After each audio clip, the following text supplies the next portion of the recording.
Michael Lewis, welcome to The Next Big Idea. Thanks for having me. You are, some would say, the greatest living American storyteller. In the tradition of writers like Mark Twain and Truman Capote, you tell us stories that help us laugh at ourselves and understand our place in the world. Mark Twain told us stories about whitewashing fences and slavery and river adventures.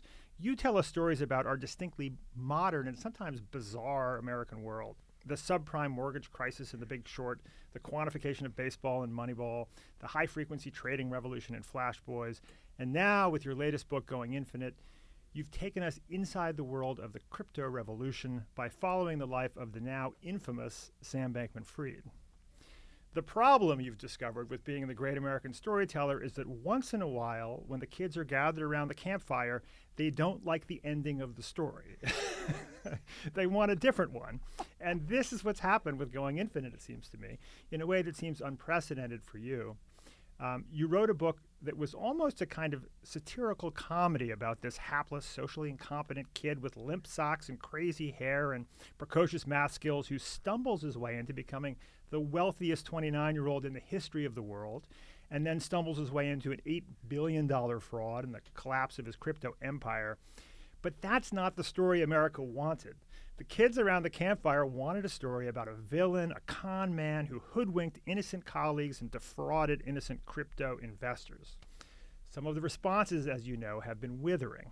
The New York Times, in a review titled "Even Michael Lewis Can't Make a Hero of Sam Bankman-Fried," said, "You had a front row seat from which you could apparently see nothing." The Times of London said, "You fell for your protagonist and may have maimed your long justified reputation in the process." Jacob Silverman in Airmail called it a colossal misfire that completely exonerates its protagonist without giving a moment's thought to his many victims. Why won't you give your readers the story they seem to want? I can't tell a story. It's not true. First off, the responses. You just read the worst responses. We can just look at the cover here. Yeah. It says a stupendously pleasurable book to read, The New Yorker. An instant classic, The Atlantic. Insanely readable, and I devoured it, The Guardian. It goes on and on. So this book got some of the best reviews I've ever gotten. Interesting. I mean, seriously, by the best writers who've ever reviewed my books. Yeah. So if you parse it a little more carefully, you'll see that The New Yorker, The Atlantic, The Times Literary Supplement, The London Review of Books, the tonier places with the better writers loved it. So it was a kind of weird expectation on the part of some of the, especially the hot takes, the people who read it first, that they didn't know what to do with it because I guess they thought what they thought about Sam Bankman-Fried. I had, as you say, a ringside seat to this thing. Yeah. And I don't think, no one's pointed out to me like what I left out that was so, and in fact, I've had prosecutors tell me, you supplied us with a lot of useful information. Interesting. I'll give you an example. Towards the end of the book when it all starts to fall apart, I asked Sam Bankman-Fried what he would have done if anybody would have guessed that the FTX depositor's money was not in FTX in cold storage, but was in his own private hedge fund to be done with what he wanted to do. And he looks at me, and it's in the book, and he says, I either wouldn't have answered the question if they asked me or I'd have made a word salad. I mean, he admits that he was, he just admits in a way he never did in the trial. Interesting. So I think the book got misread by people who wanted to misread it. And I think it's their problem, not my problem. And I also think that it's a misreading of the situation to try to paint it as a con from the start, because it clearly was not that. They stumbled into the fraud. They didn't design a fraud. They didn't open an exchange in order to steal people's money. They didn't even really want to open an exchange. They tried to sell their software. They got themselves in a situation where they should have thought this through a bit more. But when they opened FTX, they right from the start took depositors' money inside of Alameda Research rather than FTX. So it was always at their little fingertips. Right. And they didn't. Which was necessary, as I understand it. It was necessary, but for awful crypto reasons, the FTX couldn't get bank accounts. So, and this isn't a secret.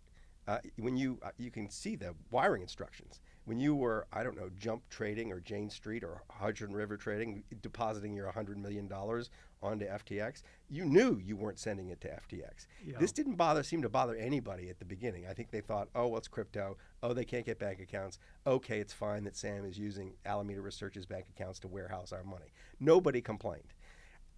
But the fact it was there and available right from the start meant that when there was trouble, there was a risk he was going to use it in a way he shouldn't have used it.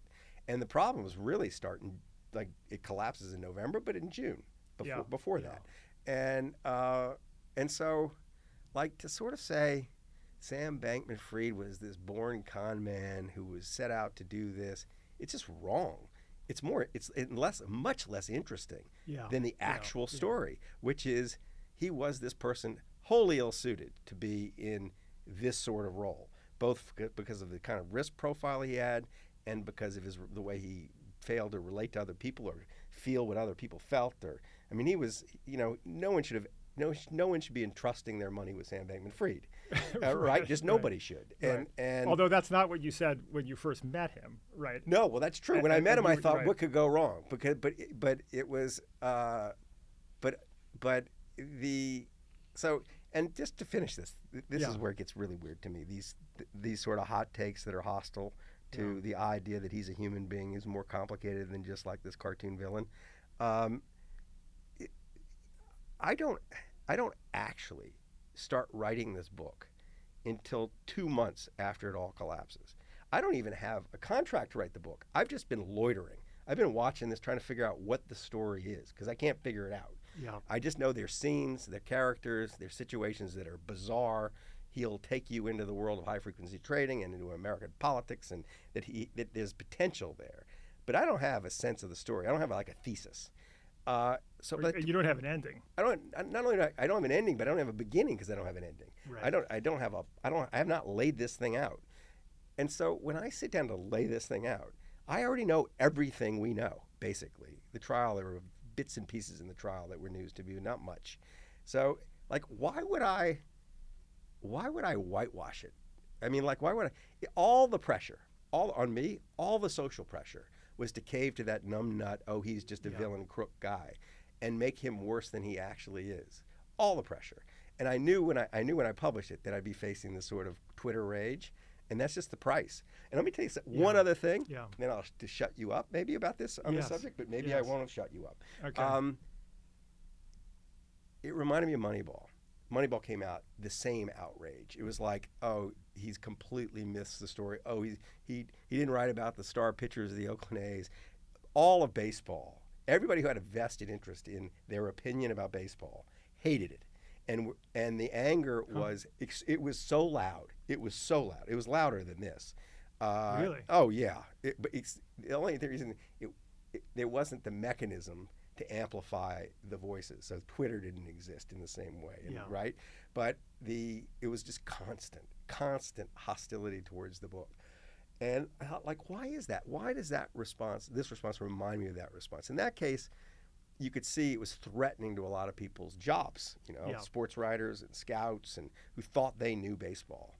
And I thought it was kind of the same thing. But it was all these people, mainly on Twitter, but not just entirely on Twitter, had persuaded themselves they knew exactly what had gone on and who Sam Bankman-Fried was when they spent zero time with him, not done any of the work, and they'd anchored themselves in their opinions about this event publicly. They'd been out there like, oh, I'm the authority.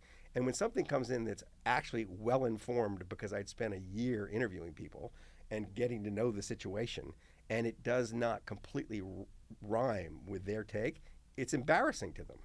They have to defend their place. So that's what you're seeing. Yeah, I think that's what you're saying. But isn't there also a sense that people wanted you to deliver and communicate a sense of moral judgment and outrage, and that's not what you see your role as being? It's never been my role. Yeah. Liar's Poker. I mean, I'm sorry. Liar's Poker, when Liar's Poker came out, half the people were outraged and half the people wanted to go and work on Wall Street after they read the book. Right. Because I just backed away. Excuse me. I just backed away from like taking a stand. I left the reader to fill in their, color in the story with their own moral judgments in the situation. I felt exactly the same with this. It's just sort of like you leave a hole. Like, what do you think about this? What do you feel about this? I'm not going to tell you to hate Sam Bankman-Fried. I'm not going to tell you to like him. It's just like, this is who he is. There's an awful lot in there that led, I mean, I can tell you that people who were not already anchored in an opinion and who read the book have come at me, come at me with opinions ranging from, God, it's so sad that happened, and I can't believe that kid is spending, the autistic kid is spending 25 years in jail when everybody got their money back. All right, so that's one take. On the other end of the spectrum, I had people come at me. I read the book. He's a sociopath, and he should be put away for life. Yeah. So the book leaves people with the ability to go either direction, and the fact that I'm not like joining this idiot chorus. I mean, that idiot chorus is filled with people who will never write a good book, and one day when they're old and they look back on their careers, maybe they'll understand this kind of response and this sort of approach to the world and material is the reason they'll never write a good book. Well, one thing that I think is missing from a lot of this in this conversation, in the debate about the accuracy of the assessment of Sam Bankman-Fried, is the fact that the story itself is hysterically funny in places, right? I mean, Sam Bankman-Fried is just this ridiculous character in an outlandish situation. Here's this guy, I'm quoting you, with hair exploding off his head in every direction, eyes darting around, wearing this wrinkled T-shirts and cargo shorts that he might have slept in last night in his beanbag chair, his knees jackhammering at 4 beats per second. What was it like? Can you share with our listeners, what was it like hanging out with Sam Bankman-Fried and watching him interact with the world? Did you ever read Confederacy of Dunces? It's so funny you say that. I was thinking of him as like a younger Ignatius J. Riley, right? Exactly. Obviously, he's got a different worldview, but the fact is that, you remember, Ignatius Riley had this worldview, and the worldview was so bizarrely out of step with everybody else's world in the world around him, and it sort of created this naturally comic situation whenever he did anything. Yeah. Sam was the same way. It's like he had a worldview that, I mean, it led him to a tragic end, but the worldview was as persistently held as Ignatius Riley's worldview, and it was as out of step with the world around him, and so there was this constant comedy, and the fact that this person who had been basically friendless until about the age of 20, basically socially isolated, had become the life of the party, who everybody wanted to be with. You know, Katy Perry meets him and says she wants to quit her job and come work at FTX. You know, it was how does this happen kind of thing. Yeah. And I thought the whole point, Sam as a character, was interesting to me from beginning to end, only in part because of who he was as a person. It was more how he lit up the world around him. He just cast it all in a different light, and he was a tool for me to do stuff I really wanted to do, like, for example, explore the world of high-frequency trading on Wall Street, where he had worked, or get into how money works in American politics these days, or just what was like one thing after another. That every situation he was in, he made. And the blockchain revolution, crypto. Yes. He made it all. You know, it wasn't the definitive explanation of anything, but it was a different explanation of everything. And that was just endlessly interesting. And my literary problem was, which I had until it all collapsed, was that I just had this bundle of stuff. It was clearly material, but it didn't add up to a narrative. I didn't know how to structure the thing. And so I was in the weird position of not... I had this conversation that we can dial up the dude and he can confirm it, but famous film director and I happened to be at an event together 2 days before FTX collapsed, and I said to him, I've known him, he's a friend, he's someone I like to bounce ideas off of. I said, I got this problem. I've spent a year gathering this stuff. Let me tell you about the stuff, and you tell me whether you're hearing a story, you're hearing a book in this. Yeah. And at the end of the conversation, I would talk for an hour about Sam, about what I witnessed, and he said, man, this stuff is great. he said, it'll never be a movie because you don't have an ending. And I said, I don't care if it's a movie. I said, is it a book? And he says, you can trick people in a book to thinking you have an ending. You can't do it in a movie. And I said, I don't even know. I don't know if I have a book. And then 2 days later, he actually emails me and says, can I direct the movie? When it all collapsed, he said, oh my God, you got your third act. Yeah. You got your right. But until I had that ending, until I knew where it was landing, I had no idea what to do with any of this stuff.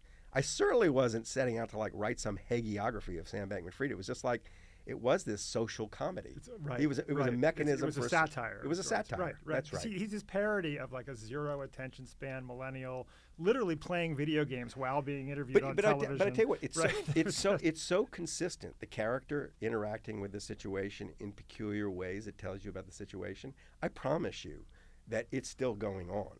That there is going to be either a superb prison memoir from Sam Bankman-Fried, or someone in prison with him is going to write a book about watching Sam in prison that's going to make prison look different than you ever thought of prison. Right. And that's just how he is. He's magical as a character. And so there's this byproduct. This is what bothered people, I think, is that it is possible you will read this book and like Sam Bankman-Fried. Right. Now, that doesn't bother me. In fact, just the opposite. None of this would have happened if people didn't like Sam Bankman-Fried. If people instantly saw a monster villain. This is part of the story. The story's about more than Sam Bankman-Fried. It's more than Sam Bankman-Fried. There are a lot of stakeholders here. That's right. And it's like, you don't get 100 and something venture capitalists investing in his business and every Wall Street CEO wanting to be with him and every celebrity wanting to be his friend if he's just like this, if he's the Jacob Silverman character. Like, the thing never happens. So it makes no sense to try to describe him that way, because he's not that way. And if the reader doesn't get the charm of him at all, they'll never understand how this happened. So it had to be done. Like, you had to be able to lure the reader into the possibility of actually sympathizing with this character. And that was fun. That's just fun. Right. I mean, it is true. If I were going to critique myself here, like in a less idiot-like way, it would be, I do have the problem that I can't write things that aren't fun. If I'm not having fun, the reader's not having fun. I don't want to do it. Right. So the fact that I allowed myself to have fun with the material, well, maybe there's something morally objectionable about that. Right. But I also suspected when I sat down to write it that everybody's going to get their money back. So nobody was saying that at the time, by the way. Yeah. And so I had a harder time getting all worked up about the victims, because I thought, geez, they're probably going to get it all back. And it's not as dark as a story as like the Madoff story. Yeah. And do you think of yourself as a humorist or a satirist? I love this anecdote about learning that you write with headphones on, and your wife and kids have said to you, do you realize, Dad, that when you're sitting there writing, you're laughing the whole time? So my wife has said this to me. In hotel rooms when I've had to write, she said, she puts it another way. You realize you're laughing at your own jokes is basically what she said. And it's true. I do think of myself as I don't think, oh, I'm a satirist. I do think of myself as finding a kind of pleasure in the world around me before I describe that world. I have to be excited about the material, and one way I can sort of sense the excitement is if I'm laughing. But it's also true that if you're in that space, if you're laughing, you're in an emotional space, and that's the goal. It's to get into the emotional space. Once you're laughing, it's easier to cry. Yeah. Once you're crying, it's easier to laugh. It's like, and I don't like the unemotional space. Interesting. It's very hard for me to generate a narrative that doesn't have an emotional space. And the trick is to get the reader into that emotional space so they can laugh and cry. So your critics might say, Michael's having too much fun with this. There are victims involved, and he's just chuckling in the corner. Yeah. But it sounds like you would say, actually, I'm going to quote Mark Twain said, "Humor is the good-natured side of a truth." That humor is part of an emotional response. We are emotional animals, and we need to, if we want to engage. And this is part of why you sell so many copies of your books, and people engage with those books. If you want to engage people to learn about all these aspects of the world Right. that your books engage people with, you need to engage them emotionally. It's part of the process. Well, let's think about what does it matter to, I don't know, Sam Bankman-Fried's victims if my book is fun to read or if it's not fun to read. Like, it's not going to have any effect on their ability to get their money back. The damage is done. It's not causing further harm to them. So it seems harmless to. Yeah. And in addition, the truth of it's not like I'm inventing the fun. The truth of the story was right up to the moment it got dark, it was funny. Yeah, And so right. it doesn't mean that just because it got dark doesn't mean it wasn't funny the year before. Right. These things can coexist. Yes, right. I'd love to share with our listeners a little bit of this humor and this experience. I want to play a clip from the book. This is the scene in which Sam meets Anna Wintour. Hey, this is Sam, said Sam to his laptop as his Zoom box opened. Onto his screen popped Anna Wintour, editor-in-chief of Vogue magazine. She wore a tight yellow dress and careful makeup and a bob cut so sharply that its fringes plunged and curved down around her face, like the blades of two scythes. I'm so happy to finally meet you, she said. Hey, it's great to meet you too, Sam replied. Sam didn't really know who Anna Wintour was. He might or might not have been dimly aware that Meryl Streep had played her in The Devil Wears Prada, and that she'd ruled the treacherous world of women's fashion since before Sam was born. She looked like $1 million, but her art, like all art, was wasted on Sam. When you asked Sam to describe a person's appearance, even a person he'd slept with, he'd say, I don't really know how to answer that. I'm not good at judging how people look. As Anna Wintour began to speak, he clicked a button and she vanished from his screen. In her place popped his favorite video game, Storybook Brawl. He had only a few seconds to choose his character. He picked the Horde Dragon. Yup, said Sam to whatever Anna Wintour was saying.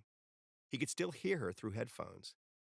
Unless she watched his eyes, she had no reason to think that he wasn't paying attention. Sam didn't want to seem rude. It was just that he needed to be playing this other game at the same time as whatever game he had going on in real life. His new social role as the world's most interesting new child billionaire required him to do all kinds of dumb stuff. He needed something other than what he was expected to be thinking about to occupy his mind. And so oddly, the more important he became in the eyes of the world, the more important these games became to him.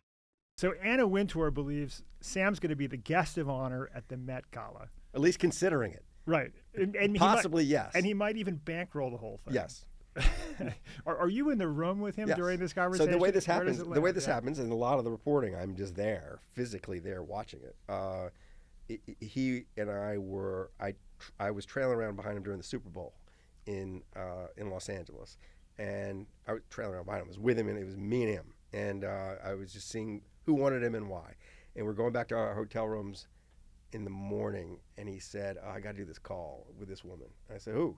And he says, she's like some fashion lady. And he pulls out his sheet, his itinerary. Her name is Anna Wintour. And I said, you have a call with Anna Wintour? I said, you know who she is? He goes, oh, no, who is she? So I said, I explained who she was. And I said, could I just come watch? He said, sure. So I just positioned myself in a chair off to one side so she couldn't see me. And it was just me and him and his activities. And I got to say this, that I don't know where he gets this from, and it's sort of like, as part of a literary character, it's very endearing. He was never performative. He would forget I was there. Yeah. I don't know what that is, but he would just go into his zone. He was playing the video game frantically. After he was done the call, he was like, "Oh, you're here," kind of thing. So it's kind of ideal from the point of view of the writer. You feel like you can watch him without him behaving as if he's being observed. Yeah. And this was also true in the office. They had open plan office with lots of rows of identical desks, and he would sit there. I could watch him, and I feel like I was watching someone who wasn't aware that other people were around him and watching him. So the unself-consciousness of it was useful and funny. And I wonder, you write, people who encountered him often thought he was the most interesting person they'd ever met. I wonder how much of that had to do with his $22 billion Yes, value good. according to Fortune magazine. Yes, of course. Right, because the same behavior might be received poorly. Yes. Right. Yeah. If you did with a different exactly the same framing. thing, but he was the poor guy, everybody thought this is a freaking weirdo. Yeah, That's yeah, right. right. And well, that's what they Right. thought of him in high school. Right. Right. He isn't. And the high school people who would encounter him would say he hasn't changed. How did he get $22 billion? Yeah. It's like that happened. Yeah. And without any kind of new polish being put on him or anything. Right. Right. But once the same. Well, think about it happening to you or me. If all of a sudden you or I walked out of here and we had $22 billion and everybody knew it, it'd be amazing how interesting people would find us. Really, your slightest, your light quip would be the wittiest thing that anybody ever said. God, you're so good looking. It would it's amazing what $22 billion was. Right, right. And that's part of what you were able to watch and document. Yeah. This impact. And how, the cynical view of Sam is that he was changed by this glamorous lifestyle. He went to the Super Bowl with Katy Perry and Orlando Bloom. He paid Tom Brady and Gazelle nearly $75 million for 1 week of work. No, 3 weeks. 3 weeks of work. Yeah. He made it was over 3 years. Yeah. Right. So was he delighting in it? Do you think there was any starfucker inside of Sam? A little bit, but it was more. That's maybe not quite the way to put it. I think of it this way. I think the best way to describe the way he got maybe a little overabsorbed by his grandiose role. He thought of them. He thought of all these people who rolled in his life and wanted to play a part in it and be a part of his life as really souped up pieces in a great board game. Like you're playing a board game, it's a competition, and it's like you play chess, and all of a sudden you can acquire a queen that's got special powers, and that's the celebrity, and you get to put it on the board and use that to play it too. Right. That's how he thought of it. It's like this is exciting because I can use it in the board game. Right. And it was useful, and he really was. I mean, a lot of people make fun of or see his putting FTX on the side of the stadium and a lot of these very dramatic marketing spending as ridiculous. But then again, he was running a very large business that needed marketing. And it was generating a lot of revenues. And it was working to some degree. It seemed like it was working. It was working to some degree. I mean, the business side of it, the venture capitalists valued that crypto firm before he took all the money out of it, at $40 billion, right? So it looked like it was working. His relationship to celebrity, though, that's interesting because beyond their use value, I did not get the sense he was like particularly jazzed by, I'm going to go hang with Katy Perry. It was funny that happened. Right. It wasn't occupying a lot of his brain space, and he didn't seek it out nearly as much as he could have. It was, are they useful to me as pieces in my board game?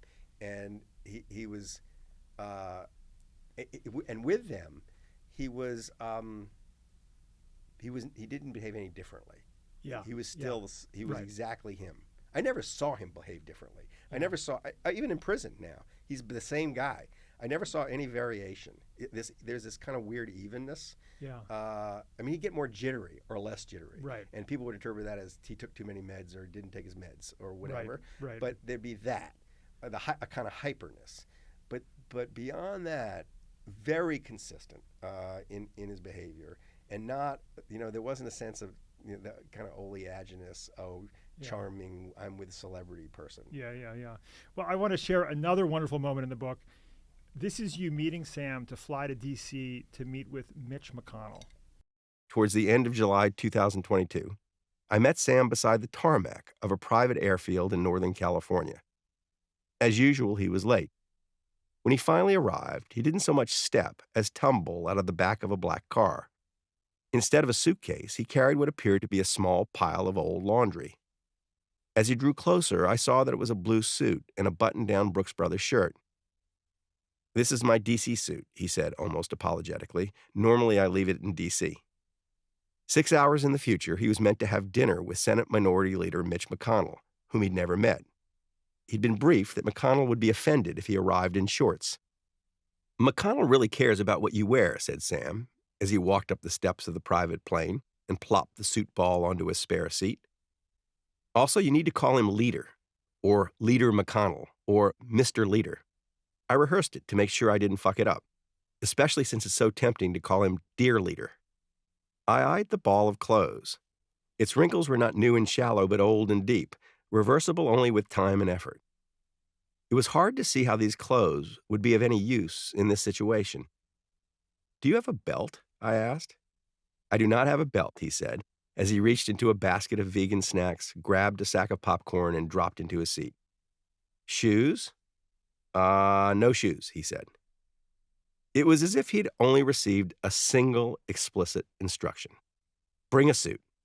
Whoever had sent it had neglected to add, make sure it's wearable, and that you have whatever else you need to satisfy Mitch McConnell's need for his dinner companions to appear formally dressed. And so Sam had not bothered to consider what else might be needed for a suit if it were to be successfully worn. He did this kind of thing a lot. What a scene. It's just priceless.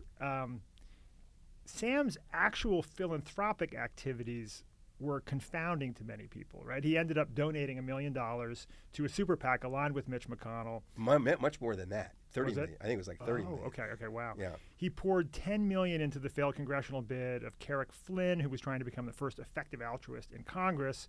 That was a disaster.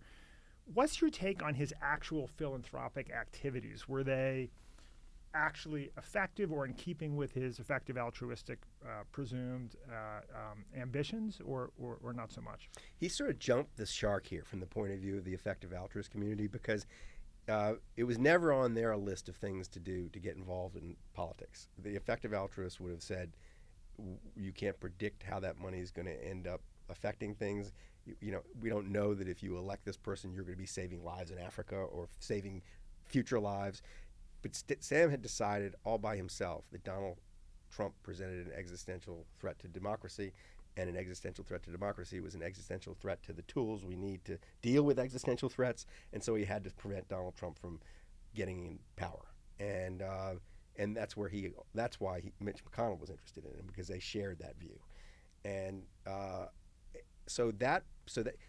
don't even think of that as philanthropy. The important thing about his political spending was, yes, there was some political spending aimed at getting the kind of crypto laws that he wanted, but the biggest chunk of it was anti-Trump.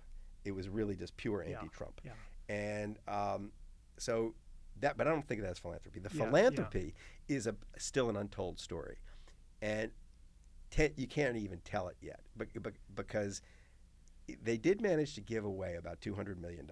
It's not much compared to what they had planned to give away, but they had a really interesting way of going about it. Might have been cuckoo, but it might have been brilliant. They picked the subjects that interested them, and they were all existential risks. It was like preventing meteors from hitting the Earth, or preventing the next pandemic, or preventing artificial intelligence from eating us all. Whatever, that's what interested them. And they said, instead of what philanthropies normally do, we solicit proposals and we'll evaluate the proposals, which is very expensive and time-consuming. They said, let's identify credible experts in this area and just email them $1 million and say, you do with this, give it away. Your job is to give it away. Give it away in the ways that's going to maximize an effect. And I only grazed a bit in this. I've talked to people who got on the receiving end of like the $100,000 grant. And I was kind of impressed, the stuff I was hearing. It was really smart, often kind of youngish people who didn't have to take the job at Goldman Sachs. All of a sudden, they could go do this other thing.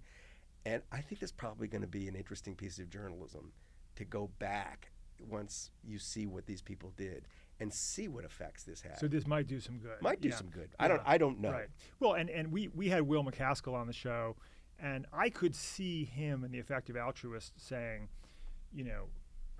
Donald Trump is a threat to the future of democracy in the U.S. This is at a moment when AI is accelerating. This is dangerous, and that it does make sense to take a very, very small percentage of all philanthropic giving to try to keep that from happening. Will wasn't actually saying that at the time. Will was sort of like, Sam's doing this and it's causing some trouble. And, but I could see why you do that. Yeah. I mean, it didn't seem unreasonable to me, but what I'm saying is it seemed unreasonable to other effective altruists, including some of the effective altruists who worked at FTX. So it was a source of some conflict among them, and it was all Sam's doing. So you get to like motive there, and once he starts especially getting into politics, and he's a player, that's where I sensed that, not with celebrity, but with the politics stuff, that some of it went to his head a bit. There was a grandiosity.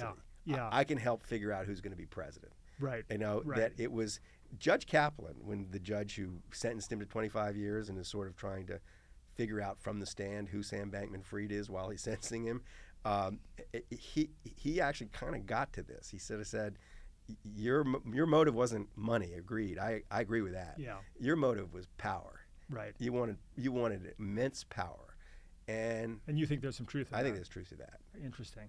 And do you think that his dedication to, I mean, a lot of the critics see the whole effective altruist supposed allegiance that he had as a fraudulent, and obviously it's tarnished the whole movement to some degree, right? Yeah. And there were certainly moments, there were a few pieces of the critics' arguments that to me that gave me pause. One was, I'm sure you're familiar with this moment in 2022 when Sam was on Bloomberg's Odd Lots podcast and explained a form of crypto investing called yield farming in such a way that the host, Matt Levine, replied this way. I think of myself as like a fairly cynical person, and that was so much more cynical than how I would have described farming. Like, you're just like, well, I'm in the Ponzi business and it's pretty good.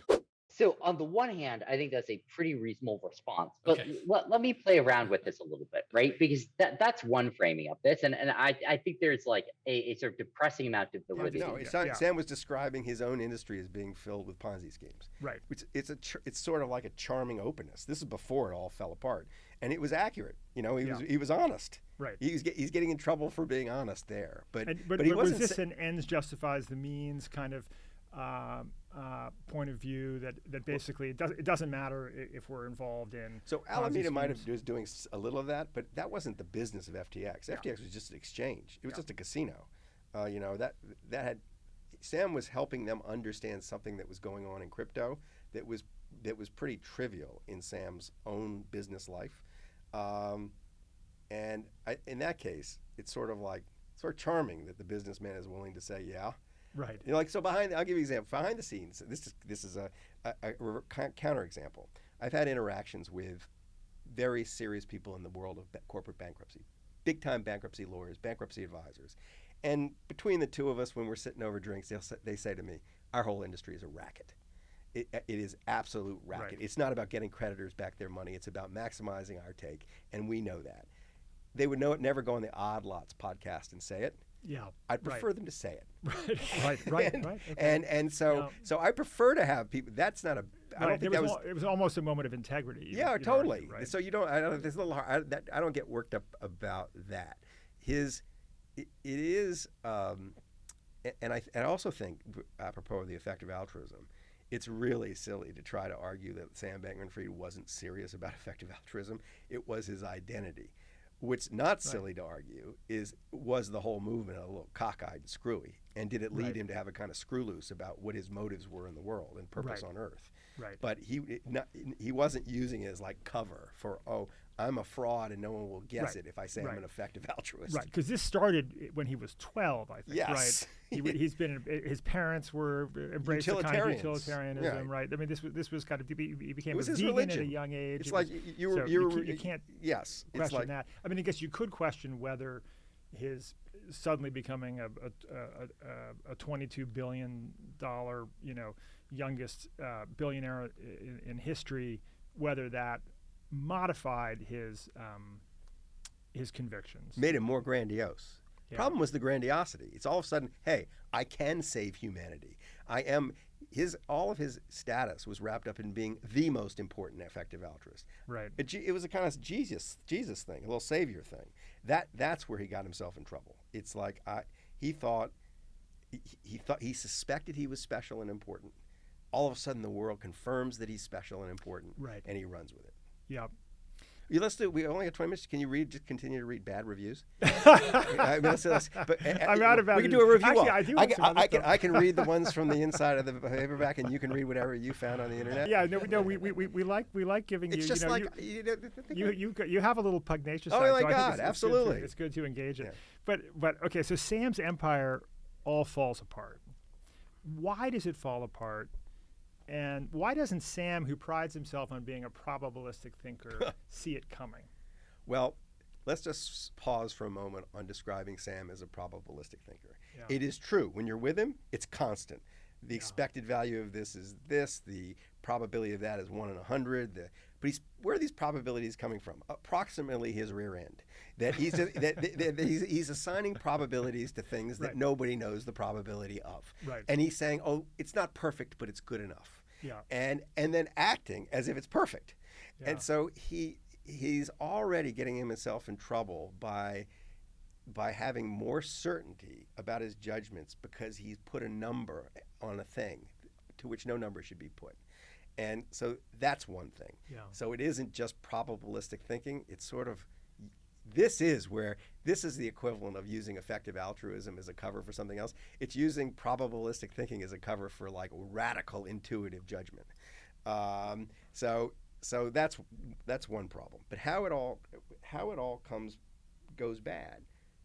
The trial like confirmed what I thought, which was they were fine, even though the money was in the wrong place and it shouldn't have been, but they were fine until about June of 2022. And in June of 2022, when crypto prices collapse and everybody gets spooked, the crypto banks, sort of banks in quotation marks, that had lent Alameda Research, Sam's firm, about $10 billion, all wanted their money back. And they didn't have it except in the form of customer deposits. Sam had taken that money that he'd borrowed from them and plowed a lot of it into illiquid investments, like a stake in Anthropic or a piece of SpaceX or whatever. And they handed over the customer deposits. So leaving in place essentially a venture capital fund funded by the customer deposits. And without informing the customers, this is what they'd done. So, and Bitcoin had collapsed, and all these other things, and they'd run some numbers to look at what it would look like and I think had assessed like a 20% risk or. Yeah, he started the probability that it's all going to go bad is 5% or 10%. But the probability, you can't judge what's going to happen. A run on a bank is a run on a bank, and all it took was someone to say, "Oh, that your money might not be safe there." And because crypto, the world is so jumpy and so suspicious and mistrustful, the minute the run started and it became clear that they did not have enough to pay all the customers back, I mean, it was over. Now, there are a couple of interesting things about how it ended to me that nobody has really explored.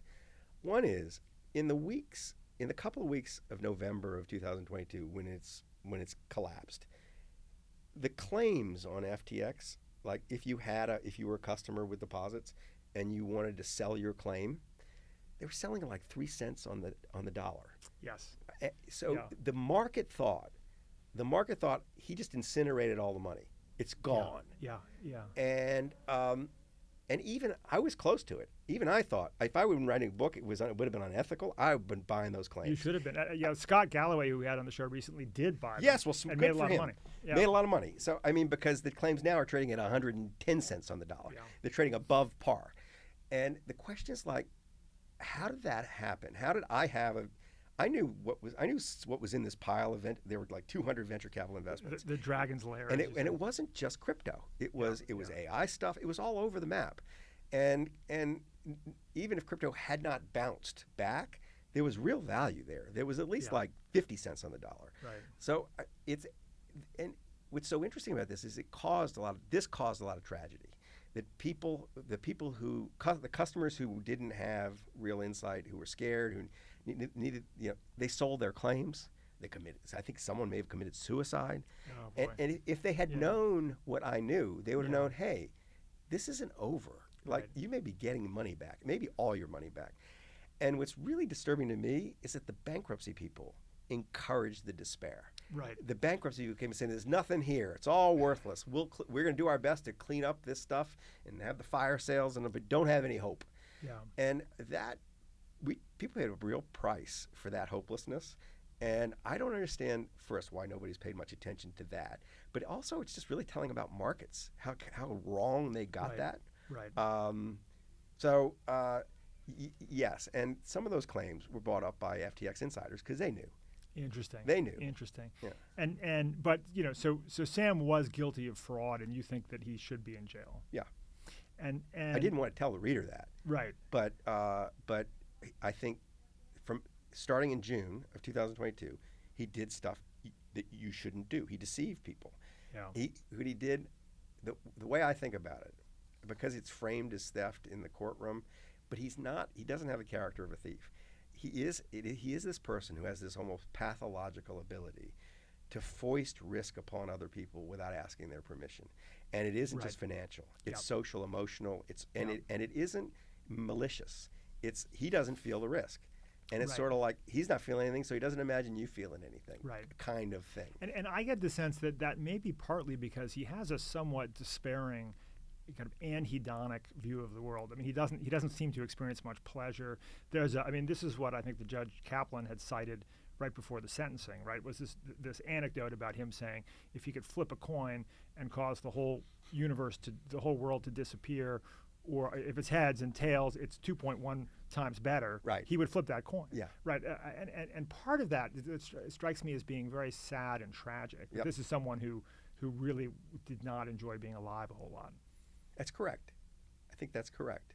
And I think it's also someone who has found an identity in an approach to risk, which is any really smart financial person would tell you is insane. It's the road to ruin.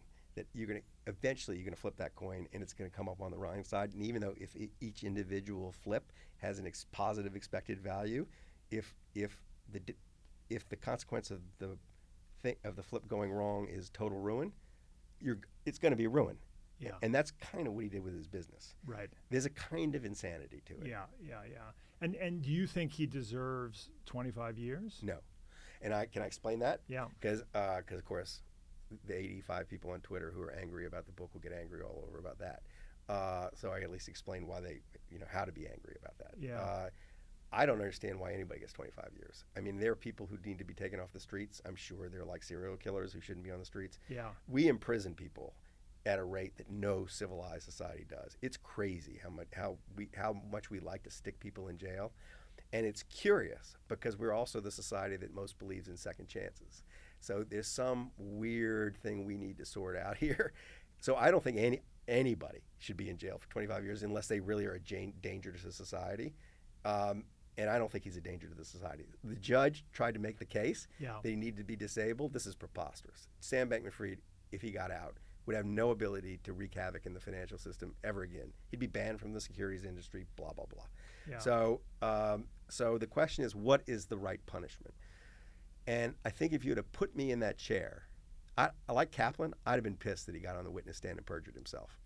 There's some years you get for that. Just so we deter people. But that's like, I would have started with a baseline of maybe a 5 or 6 year sentence, and I would have made it maybe 10. Yeah. I think that's kind of where I would have gone.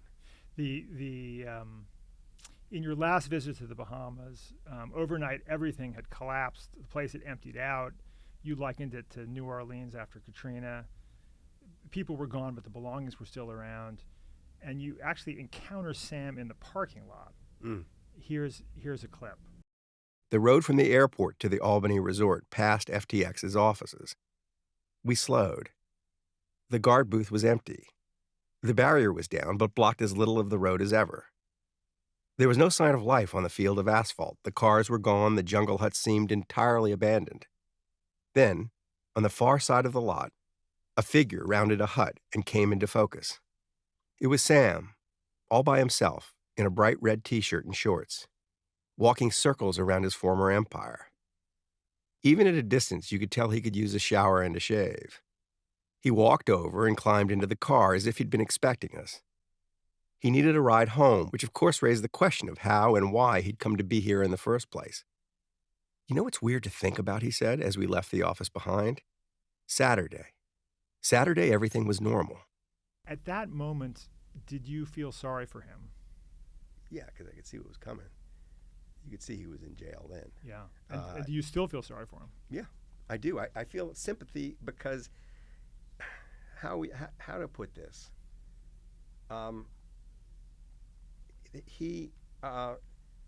There was a kind of tragic inevitability to the character in the society that it was like you weren't quite sure how it was going to come to grief, but he was not really ever made to live in the world.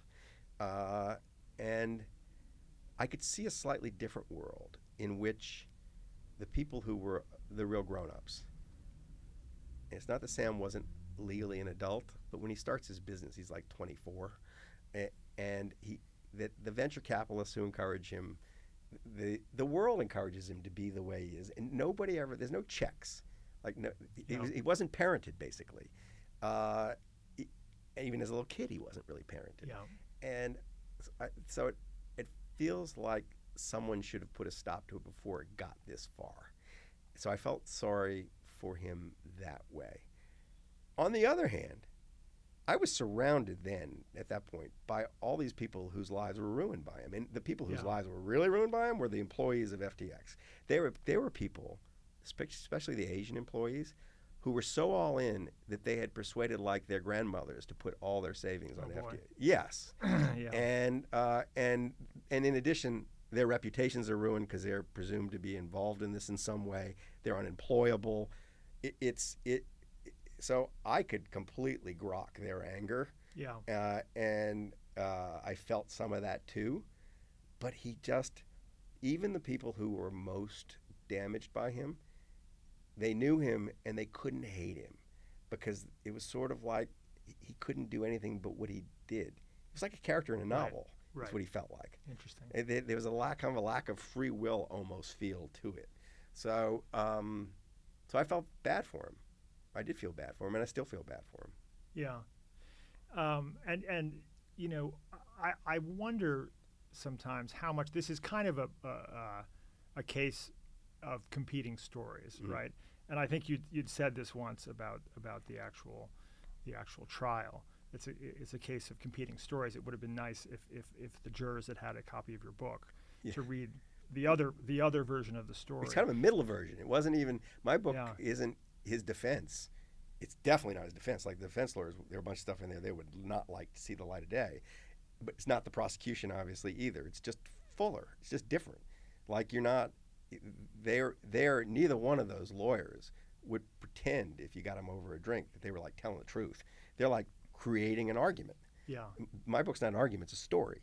And how much does it matter that we get the story right? And I'm going to start to answer this question by quoting you. You said, the stories we tell ourselves about ourselves matter. It matters for each of us individually, the stories we tell ourselves about ourselves.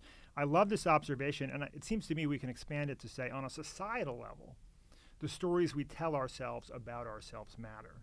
That, who the heroes are, who the villains are, most everyone is really somewhere in between. And telling those stories better, I mean, how much does that matter? I think it matters hugely. And I tell you, in this case, I think it matters hugely. And in this way, the villainization of Sam Bankman-Fried, the sort of mob response to him, that all of a sudden he's kind of Richard III, and this dark character who was manipulating everybody from the day he got out of the womb. What that does is it eliminates the need for the conversation that really needs to be had, which is, what are the systematic problems that actually created this situation? Little things like, should the venture capital community look themselves in the mirror about how they invest and not encourage this without knowing what it is? So that's just one example.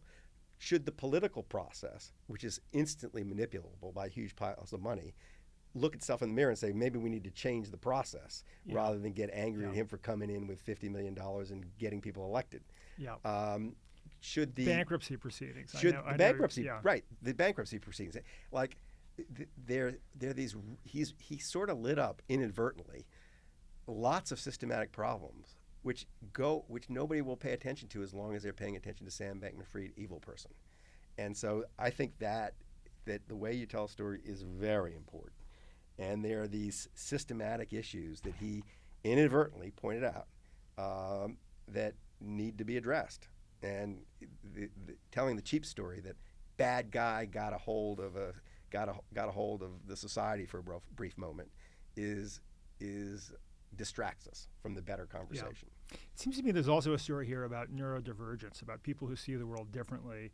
I mean, Sam, certainly reading your book, sees the world very differently from probably you and I do. Nate Silver in his latest book we had recently on the show, and he's made the case that people who think probabilistically and are comfortable with risk are increasingly running the world. We can think of the world's I'm with him on this, man, right? Yeah. And so we need to understand these people, and we need to understand them, not either turn them into demons or saints, but understand the complexity of that outlook on the world. Yeah, I would take it one step further, that if you aren't one of these people, if you don't think like basically the card counter at the blackjack table, you're the fool at the table. You're on the other end of their bets, one way or another. Yeah. And so we all need to actually learn to think a bit like them. Yes, but exactly. When you were in 10th grade, you said to your English teacher, Dr. Francis, are you always this pleasant, or is this just an especially good day for you? You were sent to the headmaster's office. What did he say to you? His name was Teddy Catonio, and he's one of the great characters ever to have emerged from New Orleans. He was 5'4" and 300 pounds, and he had a big bald head and a big smile, and was very witty and caustic, and taught the greatest Russian literature class I've ever taken. Anyway, Teddy Catonio, who had known me at that point basically for 11 years because I'd been in his school since kindergarten, he looks at me and he says, Michael, he said, like, basically, I remember, he said, like, why? Like, why say that? He goes, I know she's not fun to be around. You're not, but why? Why are you here, kind of thing? And I said, like, she pissed me off, right? And he said, okay. He said, let's think strategically about how to deal with those emotions, kind of thing. And by the end of it, we were kind of laughing. And what he said to me in the end was, you're like the happiest person I know. I see you walking around here. You have no reason to be happy. You're not successful. You don't get good grades. You're not a star on the sports team. You just seem really happy. You're blessed with those genes. Make them work for you, not against you, kind of thing. Yeah. And that I was using my moment of fury with Dr. Francis to have a great deal of fun, I thought, at her expense, and it did make the class laugh. But he said you got to kind of control it. Well, and you said that in that moment you had this recognition that this was true from your perspective, that you might have been the happiest person that you had met, and 10th grade was maybe the worst year of your life, and it's gotten incrementally better. It's funny you say this, but all true. And until I didn't frame my life as happy, unhappy, but when he said it, I realized, yeah, like this is absolutely true. I just got that gene, and I completely get it. And even though I'm in the worst place of my life, it's still there. So that's true. He made me completely aware. He helped turn my life around. Him and the baseball coach, they worked together. They conspired. But he, this is something.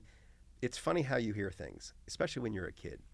I watch it in my own son. My son is now 17. When I say something, when I sink his battleship, when I say something that is dead on right, the response is, oh, yeah, that's right.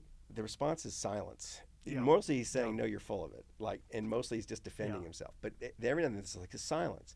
And I can see him maybe, and every now and then having a moment like I had then. I didn't say, oh, yeah, you're right. I was like, huh, right. I never thought of that. I walked out of his office and I thought, yeah. Right. That's true. And this may be why your books sell as well as they do and create so much joy, because you're just experiencing and communicating joy in the world, both in the absurdity of it at times, right? And just the, you find these elements in these characters that make them, fascinating and engaging, and you use them to teach us about parts of the world. And potentially your critics would say you're having too much fun. That's probably true. I mean, I suppose that's a fair charge, because I am very self-consciously running towards pleasure. And it's like, that's what draws me to material in the first place. And it is, as I say, it's drawing me toward. I'm drawn towards that because I'm drawn towards the emotion. That I want to be in that emotional space, and that's how I get there fastest. I don't get there through sadness. I don't get there through like depression, and I just don't get there that way. Yeah. I can get to sadness, but I have to get there through happiness. Yeah. Kind of thing. And it seems like you continue to experience joy, despite having gone through the most difficult thing that I can imagine as a father of three. The dedication of the book reads, "In memory of Dixie Lee Lewis, you remain inside me." This is your daughter who died in a car accident 3 years ago. Yep. The part of Dixie that remains inside you, what does she say to you about all of this? You know what she says? Hullabaloo about. Can I curse on your going podcast? Infinite. Yes, please. When the Twitter idiots come after me right in the beginning, she says, "Fuck them." She was so brave. So I knew when I wrote this book what kind of gauntlet I was going to run because of the book. I was completely aware. I was not at all surprised by the response to the book. And I knew I had the little voice in my ear when I was working on it. Do you want to kind of fiddle with it a little bit to deflect that criticism? And and she was this flinty. She was joyous and gorgeous, but she was so nervy.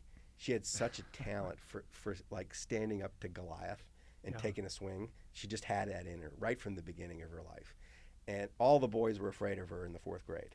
You know, she was that girl, and physically afraid. Like they didn't want to play foursquare with her because she threw the ball too hard at them. Yeah. And I just thought I'm going to dedicate this thing to her, and her spirit is in it, because when I feel those moments of weakness, it's moments of cowardice.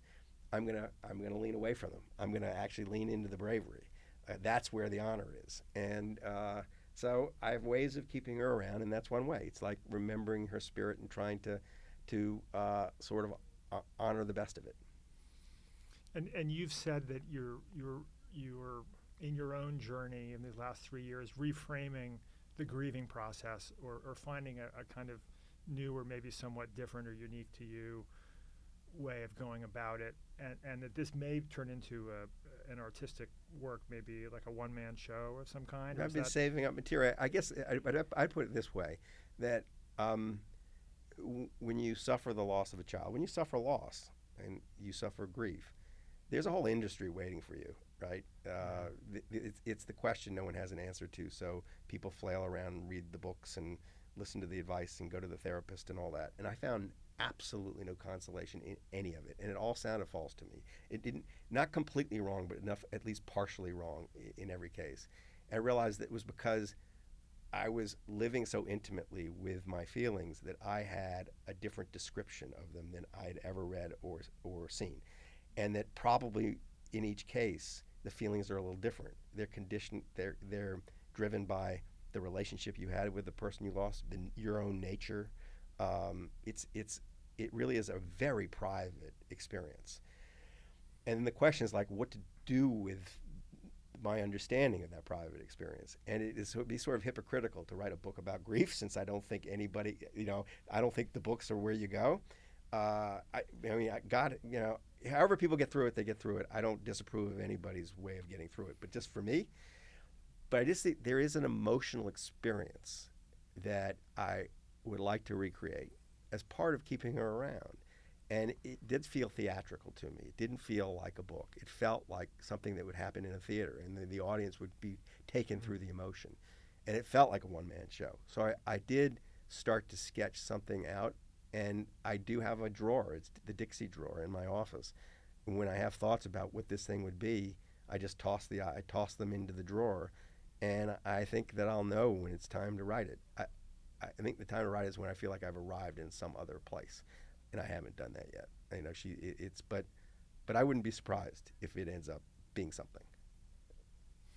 Well, I will certainly look forward to it, and I think that whatever you do next, I'm sure there's been talk of a possible sequel to Going Infinite. I don't know if that's in the cards. I don't know if there's going to be a movie. There is. But we're all going to read all of it. We're all going to watch all of it. Even the haters on Twitter, I think they're all going to. Can I tell you something funny? Consume. So there was a quorum of the haters at the trial. right? At Sam Bankman-Fried's trial. There were 150 journalists there. There at one at some point. I've never signed so many books in my life as when I walked into that trial. The book was everywhere, and people who had said nasty things about it were asking me to sign it. And so there's just like this weird. We are in a weird media environment right now, right? It's just like you can't take it too seriously. Right. Yeah, and I think part of it is this sense that it's a requirement that people express moral outrage whenever they're adjacent to or in contact with any kind of unacceptable behavior. And if you don't express that moral outrage, then you're culpable. Yeah. That leap seems new in the last decade or something. Right. Yeah, that's true. Yeah. Well, Michael Lewis, thank you so much for being with us today. Such a wonderful conversation. Totally fun, except for the beginning.